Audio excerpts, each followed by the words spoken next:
How to duplicate clips in Capcut. Hello everyone, welcome to this channel.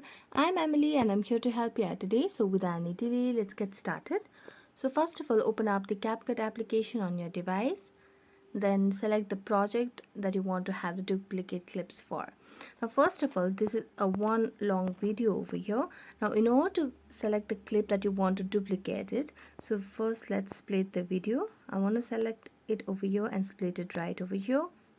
Now after splitting the video into two, what I'm going to do is tap on the clip that I want to duplicate it. So just tap on the video over here.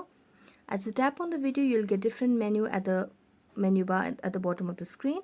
So just swipe it to the left and then swipe it again, and here you'll be able to see the option of duplicate. So just tap on duplicate and here you have duplicated clips in Capcut. So thank you so much for watching this video. If you enjoyed watching it, don't forget to like, subscribe and hit the bell notification for more updates. That's it for today. See you next time.